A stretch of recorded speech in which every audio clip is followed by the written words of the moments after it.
नमस्कार दोस्तों, स्वागत है आपका मेरे चैनल कॉमिक्स लाइफ में। शुरू करते हैं मनोज कॉमिक्स की एक और मज़ेदार कॉमिक्स, मौत के दावेदार पार्ट 3। सुदीक्षा ने जयरावत के लिए तत्काल ही भोजन तैयार किया। तब तक मछुआरा रामू भी मछलियां पकड़कर आ गया था। काका, ये राजपुर के राजकुमार जयरावत हैं, वही जिनके बारे में तुमने बताया था कि उनके साथ तुम्हारी सगाई हुई थी। हाँ काका, ये वही हैं। ओह, तब तो यह बड़ा ही अच्छा हुआ।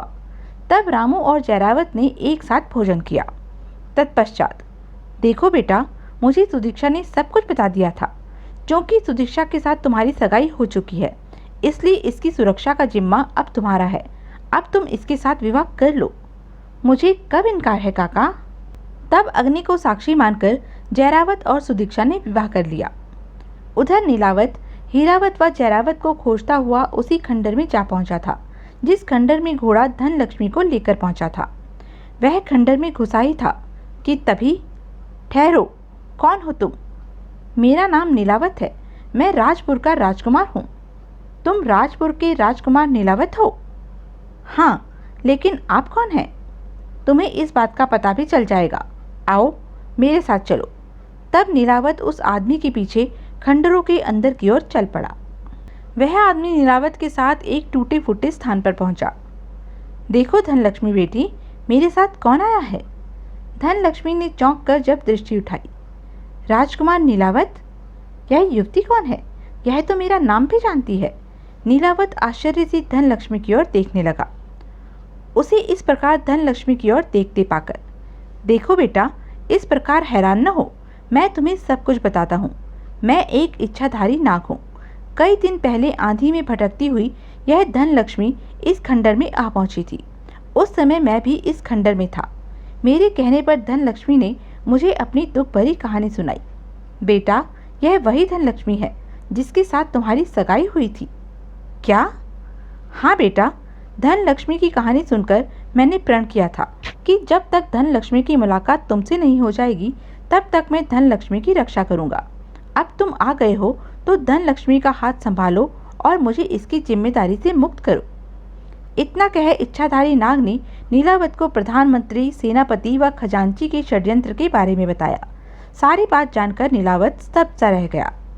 तब इच्छाधारी नाग के सामने नीलावत और धनलक्ष्मी ने एक दूसरे के गले में माला डाली। तत्पश्चात, देखो बेटा, अब तुम धनलक्ष्मी के साथ अपने राज्य वापस जाओ। इतना कह इच्छाधारी नाग ने नीलावत को 3 फल दिए। फल देकर उसने पुनः नीलावत से कहा, नीलावत, तुम व तुम्हारे भाइयों की अनुपस्थिति में प्रधानमंत्री, खजांची व सेनापति ने राजपुर राज्य के 3 टुकड़े कर दिए हैं और तीनों उन टुकड़ों के अलग अलग राजा बन बैठे हैं। ये तीनों फल उन्हीं के लिए हैं। जैसे ही वे तीनों इन फलों को खाएंगे, तीनों को अपने अपने किए का फल मिल जाएगा। नीलावत ने दुखी होते हुए कहा, नाग देवता, मेरे भाई मुझसे बिछुड़ गए हैं। वे पुनः मुझसे मिलेंगे या नहीं? वे जीवित हैं या नहीं? नीलावत, दुखी ना हो, तुम्हारे दोनों भाई जीवित हैं और शीघ्र ही उनसे तुम्हारी मुलाकात होगी। अब नाग ने धनलक्ष्मी को आशीर्वाद देकर कहा, अच्छा बेटी, अब मुझे विदा दो। यह कह वह सर्प के रूप में परिवर्तित हो अपने बिल में घुस गया। तब नीलावत व धनलक्ष्मी वहां से राजपुर की ओर चल पड़े। इधर जयरावत ने सुदीक्षा से कहा, सुदीक्षा, हमें राजपुर चलना चाहिए। वहां जाकर देखें तो सही कि तुम्हारे पिता और उनके साथियों ने राजपुर की क्या दशा की है। मैं भी यही चाहती हूँ स्वामी। वे दोनों भी रामू काका से आदेश ले उसी दिन राजपुर की ओर चल पड़े। उधर हीरावत ने मंजरी से कहा, रानी मंजरी, तुम्हारे पिता व उनके दोनों साथियों ने राजद्रोह किया है। मुझे उन्हें इसकी सजा देने के लिए राजपुर जाना होगा। मुझे खुशी है स्वामी कि शीघ्र ही आपको अपने कर्तव्य की याद आ गई है। मैं भी आपके साथ राजपुर चलूंगी। तब दल बल व मंजरी के साथ हीरावत ने राजपुर की ओर कूच कर दिया। शीघ्र ही राजपुर की सीमा पर हीरावत, जयरावत व नीलावत की मुलाकात हुई। भैया! ओह मेरे भगवान, तू बड़ा दयालु है। आज तूने मेरे बिछड़े भाइयों को पुनः मुझसे मिलवा दिया है। तेरा लाख लाख शुक्र है। अब धनलक्ष्मी ने आगे बढ़कर नीलावत से कहा, आप तीनों फल मुझे दे दीजिए। अब मैं, मंजरी बहन और सुदीक्षा तीनों एक साथ राजपुर जाएंगी। नीलावत ने तीनों फल उसे दे दिए। अब आप लोग यहीं पर रुककर हम तीनों के लौटने की प्रतीक्षा कीजिए। हम आपके अपराधियों को साथ लेकर ही यहाँ लौटेंगे। तब धनलक्ष्मी, मंजरी व सुदीक्षा रथ में बैठ राजपुर की ओर चल दी। हीरावत के आदेश पर सेना ने वहीं पर पड़ाव डाल दिया। इधर धनलक्ष्मी ने सुदीक्षा व मंजरी को एक एक फल देते हुए उन्हें अपनी योजना समझाई। आप दोनों को वही करना है जो मैंने अभी आपको बताया है। ठीक है, हम दोनों वही करेंगी। सबसे पहले धनलक्ष्मी अपने पिता के पास पहुंची। उसे देखते ही कुबेर दत्त प्रसन्नता से चिल्ला उठा, बेटी, कहाँ चली गई थी तुम? मैंने तुम्हारी खोज कहाँ कहाँ नहीं करवाई। तुम कुशलता से तो हो ना? पिताजी, मैं अपनी सहेलियों के साथ वन भ्रमण को गई थी। वहीं पर एक तूफान में फंसकर सखियों से बिछुड़ गई थी, कहकर धनलक्ष्मी ने एक मन घड़ंत कहानी कुबेर दत्त को सुना डाली। धनलक्ष्मी की कही कहानी पर कुबेर दत्त को सहज ही विश्वास हो गया। ओ बेटी, तुमने तो बड़ा दुख पाया। पिताजी, वन में मुझे एक नया ही फल देखने को मिला। मैं यह एक फल आपके लिए तोड़कर ले आई हूँ, इसे खा लीजिए, कहकर धनलक्ष्मी ने फल कुबेर दत्त को दिया। फल खाते ही, अरे यह क्या? मेरी नाक अचानक तेजी से बढ़ने लगी है। पल भर में ही कुबेर दत्त की नाक 3 फुट लंबी हो गई। यह देखकर वह बुरी तरह बौखला गया। यह क्या हुआ? पिताजी, यह तुम्हारे पाप उदय हुए हैं।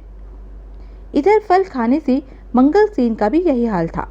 हाय मेरी नाक! बेटी सुदीक्षा, मुझे कैसा फल खिलाया है यह तूने? पिताजी, मैंने आपको राजद्रोह का फल खिलाया है। दूसरी ओर बाज बहादुर की हालत भी फल खाकर खस्ता हो चुकी थी। आह, मेरी नाक! नाक के बोझ से मेरा माथा फटा जा रहा है। पिताजी, आपका माथा नाक के बोझ से नहीं, अपितु पाप के बोझ से फटा जा रहा है। तब बाज बहादुर मंजरी के सामने गिड़गिड़ा उठा, बेटी, मुझे इस विपदा से छुटकारा दिला। नहीं, अब तुम्हारी नाक ऐसी ही रहेगी। प्रधानमंत्री, सेनापति व खजांची को राजद्रोह की अद्भुत सजा मिल चुकी थी।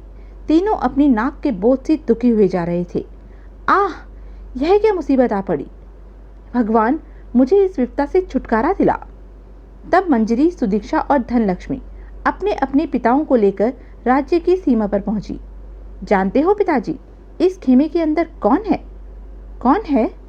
इसके अंदर राजपुर के भावी राजा हीरावत अपने दोनों भाइयों जयरावत, नीलावत के साथ हैं। यह सुन बाज बहादुर, मंगल सेन व कुबेर दत्त एक स्वर में चिल्लाए, यह कैसे हो सकता है? वे तीनों तो कब के विष भरे लड्डू खाकर मर खप गए होंगे।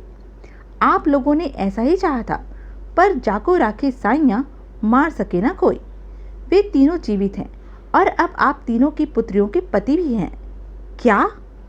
तभी हीरावत अपने भाइयों के साथ खेमे से बाहर निकला। ओह, ये तो सचमुच ही तीनों राजा पद्मावत के बेटे हैं। अब तो तीनों की भैंसें गिग्गी बन गई। वे तीनों हाथ जोड़कर हीरावत से बोले, युवराज, हमें क्षमा कर दो, हमने तुम्हारे साथ बहुत अन्याय किया है। हीरावत ने तिरस्कार से उन तीनों की ओर देखते हुए कहा, तुम तीनों राजद्रोही हो। तुमने सत्ता के लालच में आकर घोर अपराध किया है। तुम्हें तुम्हारे किए की सजा बढ़ी हुई नाक के रूप में मिल चुकी है। अब जाओ और इसी समय इस राज्य से दूर चले जाओ। अगर तुम फिर कभी राजपुर के आसपास दिखाई दिए तो तुम्हारी बोटी बोटी कटवाकर चील कौवों को डरवा दूंगा। यह सुन तीनों सिर पर पांव रखकर वहां से भाग खड़े हुए। तब हीरावत अपने भाइयों, उनकी पत्नियों और अपनी रानी मंजरी के साथ राजपुर आया। राजपुर की प्रजा ने सहर्षी उसे अपना नया राजा स्वीकार कर लिया। इधर बाज बहादुर, मंगल सेन व कुबेर दत्त जिस भी नगर या राज्य में जाते, वहां के लोग उनकी लंबी नाक देखकर उनकी खिल्ली उड़ाते, कुछ तो अजूबा जानकर उनको पत्थर भी मारते। इस प्रकार नगर नगर भटकते फिरते तीनों षड्यंत्रकारी मित्र एक दिन स्वर्ग सिधार गए। सच कहा है किसी ने कि पापी का अंत बहुत बुरा होता है। तो यह थी मनोज कॉमिक्स की एक मज़ेदार कॉमिक्स। ऐसी ही मज़ेदार कॉमिक्स के लिए बने रहें मेरे साथ, और हाँ, मेरे चैनल को लाइक, शेयर और सब्सक्राइब करना ना भूलें। धन्यवाद।